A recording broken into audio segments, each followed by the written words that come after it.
I wanted to test something simple, not a political question, not a trick, just one image prompt, copied and pasted into 5 different AI models. The same conditions, no edits, no manipulation. What happened next wasn't what I expected. For this test, I used 5 different AI models: ChatGPT, Claude, Gemini, DeepSeek, and Grok. I didn't tweak settings. I didn't fine-tune anything. I opened each one in a browser without logging in, and pasted the exact same prompt into every single model. Same wording, same structure, same conditions. The goal wasn't to trick them. It was simply to see how each system reacts. When faced with the exact same creative request, and the prompt itself wasn't extreme, it wasn't violent, it wasn't political, it wasn't asking for anything explicit. It described a sunny Greek beach, crystal clear water, golden sand, 2 women building a large sand sculpture, a humanized snail made of sand, and it asked for a photorealistic high-detail 8K image. On paper, it's just a creative scene. Nothing outrageous, nothing shocking. And yet the reactions were dramatically different. I started with ChatGPT, I pasted the prompt, hit enter, and for a moment it actually looked like it was going to work. The system began processing the request. It even initiated image generation, and then it stopped. Instead of producing an image, I got a message explaining that image generation requires logging in with image tools enabled. So this wasn't a policy refusal. It wasn't censorship. It was simply an access limitation. In other words, the model might be capable, but the interface I was using wouldn't allow it. This was the first interesting distinction. Capability and access aren't the same thing. So at this stage, ChatGPT didn't generate anything. Not because it rejected the idea, but because I wasn't signed in. Next, I tried Claude. I pasted the same prompt. And this time, I didn't even get a response. Claude immediately redirected me to a login page. No explanation, no policy discussion, no attempt to process the prompt, just a wall. So unlike ChatGPT, which at least tried to generate something before stopping, Claude didn't engage with the request at all in browser mode. This wasn't about policy. It wasn't about the wording. It was simply about access. So at this point, we had 2 models that couldn't produce an image, but for completely different reasons. Next, I tested Gemini. I pasted the exact same prompt. This time, the response was different again. Gemini didn't redirect me to a login page. It also didn't fully refuse the request. Instead, it said it could search for images, but couldn't create one in this session. It suggested that I might be signed out, or that image generation wasn't available in my region. So, unlike Claude, which blocked access entirely, and unlike ChatGPT, which attempted generation before stopping, Gemini acknowledged the request, but limited the capability. It wasn't a moral refusal. It wasn't a content explanation. It was a platform-level limitation. At this point, none of the models had produced an image, but each one had failed for a different reason. And then came DeepSeek. DeepSeek was different. Instead of immediately blocking the request or redirecting me to a login page, it began reasoning through the prompt in real time. What made this interesting is that I wasn't using DeepSeek directly. The official DeepSeek interface requires an account. So I tested it through UPDF AI, which runs on DeepSeek R1. And unlike the previous models, it didn't just refuse. It began reasoning through the request in real time. It explained that it couldn't generate images. It described itself as a text-only model. And it started thinking through how it should respond. It analyzed the wording. It even identified which parts of the prompt could be interpreted as sexualized. Words like sexy and repeated physical descriptors were flagged as potential issues. But what stood out wasn't the refusal. It was the transparency. DeepSeek explicitly stated that it wanted to politely explain its limitations. It even acknowledged that the user might feel disappointed. And instead of simply shutting the request down, it tried to offer constructive alternatives. T suggested refining the prompt. It suggested using dedicated image tools, and it emphasized avoiding objectifying language, while still preserving the creative intent. So DeepSeek didn't generate the image, but it handled the situation in a way that felt intentional, measured, almost careful not to alienate the user. This wasn't just a technical limitation. It was a design philosophy. And that distinction becomes important when you compare it to the next model. In Grok, I pasted the exact same prompt. And this time, something different happened. Before generating anything, Grok asked me to confirm that I was over 18. That was interesting. It wasn't a refusal. It wasn't a warning. It was a gate. Once confirmed, it proceeded to generate the image. And for the first time in this test, an actual image appeared. It wasn't perfect. The positioning wasn't exactly as described. The sculpture wasn't identical to the prompt, but the scene was recognizable. The beach was there. The women were there. The sand snail was there. Unlike the other models, Grok didn't try to reinterpret the wording. It didn't debate policy. It simply generated. This was the first model that translated the prompt directly into a visual output, with minimal friction. But Grok wasn't the only one that could generate an image. And the next result was even more surprising. After Grok generated an image, I decided to push the test a bit further. Earlier, DeepSeek had suggested using dedicated image generators like DALL-E, Midjourney, or Stable Diffusion. So I wanted to see what would happen if I tried one of those options, still without logging in. Most of the direct image generators required an account, but through Pixella, I was able to access Nano without signing in. And this time, the model didn't hesitate. It generated an image. In some ways, Nano followed the prompt more closely than Grok did. The women were standing just as described. The setting matched the request. But the sculpture itself had unexpected anatomical details. It technically complied. But creatively, it introduced its own interpretation. So at this stage, we had something interesting. The models that refused weren't necessarily incapable. Some were limited by access, some by policy, and some, like Nano simply operated under different constraints. So at this point, the pattern was clear. Without logging in, the outcome depended less on intelligence and more on access, integration, and built-in constraints. But I wasn't satisfied with that, so I ran the exact same test again. This time logged into a free account. Same prompt, same wording, but now full access. And to make it interesting, I reversed the order. This time we start with Grok.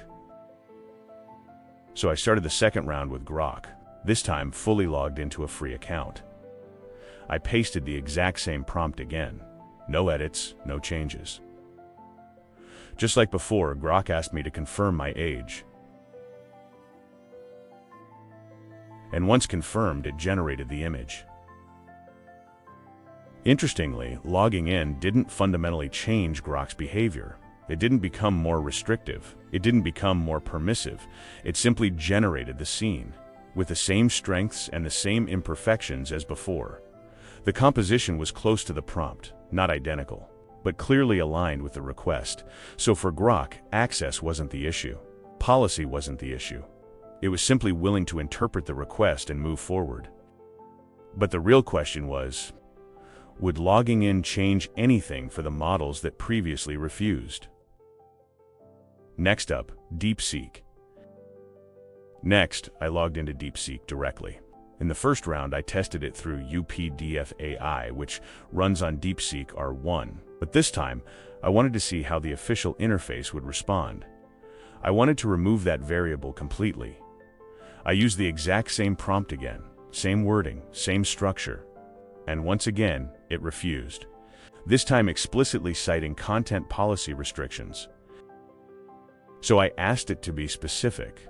Which part of the prompt violates policy? And this time, it broke it down clearly. Words like sexy and repeated emphasis on physical traits were interpreted as sexualization.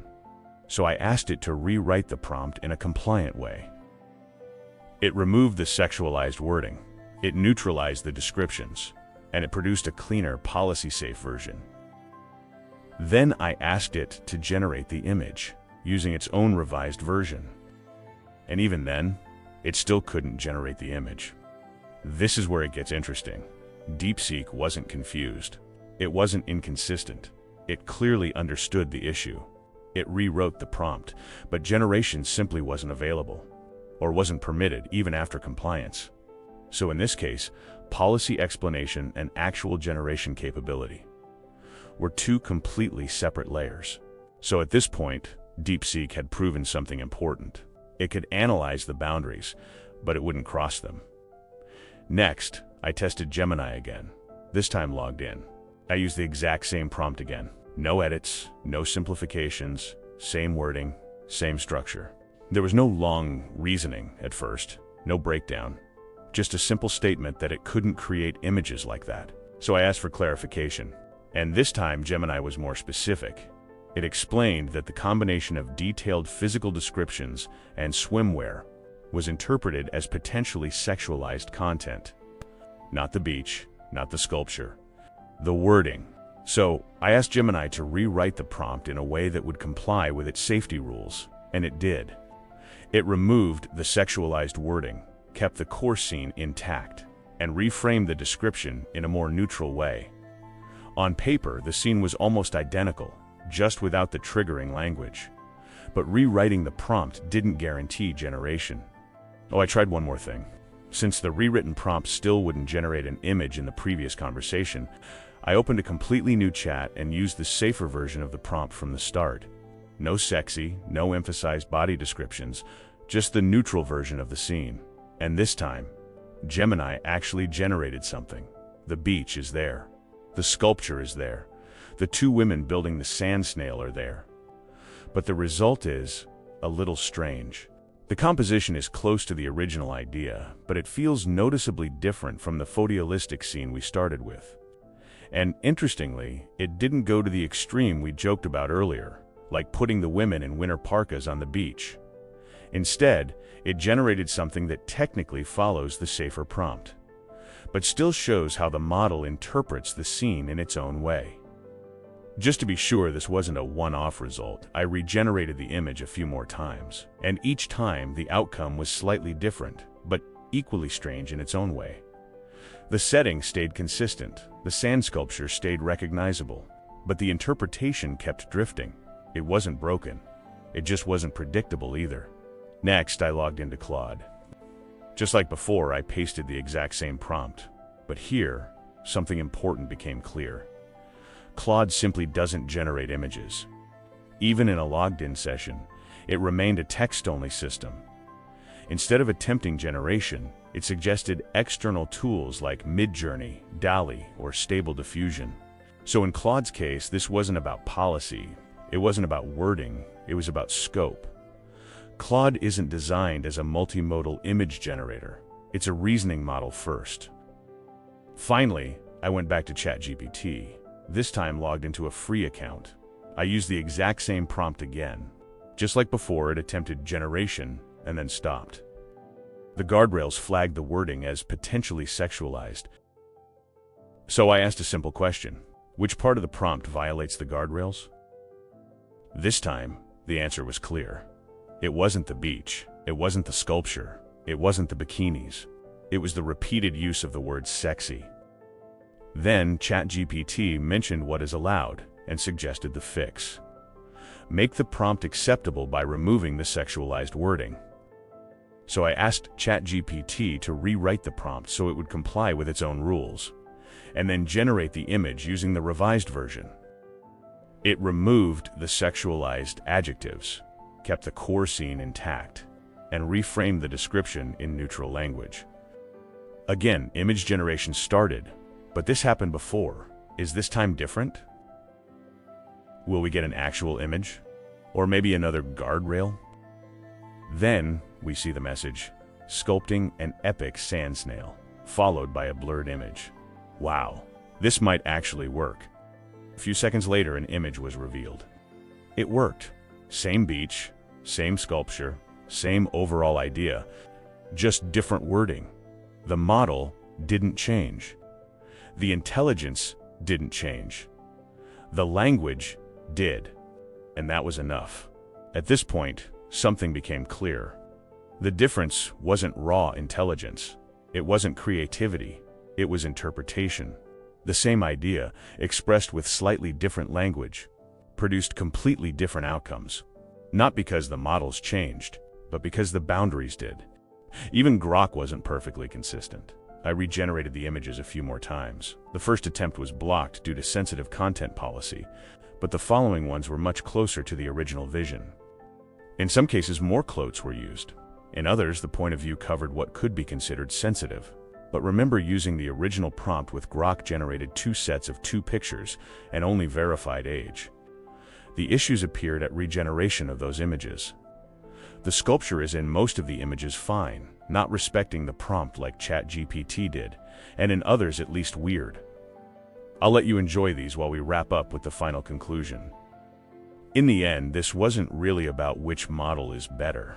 It wasn't about catching one of them in a mistake, and it wasn't about forcing anything past safety systems. What this experiment really showed is that AI models don't just process prompts, they interpret them. Some systems are limited by access, some are constrained by policy.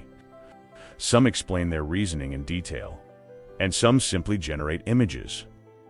The intelligence behind them might be similar, but the way they're deployed, the way they're integrated, and the way they're constrained makes a real difference in practice. Even small wording changes can completely alter the outcome. Not because the model suddenly becomes smarter, but because the boundaries shift. So the takeaway isn't that one AI won and another failed. It's that every model operates inside a slightly different framework, different assumptions, different risk tolerances, different design philosophies. And when you push them to their limits, those differences become visible. Same prompt, different AI. Very different results. In the next video, I'm going to run the same kind of test, but this time with a completely different type of prompt. And the results might be even more surprising.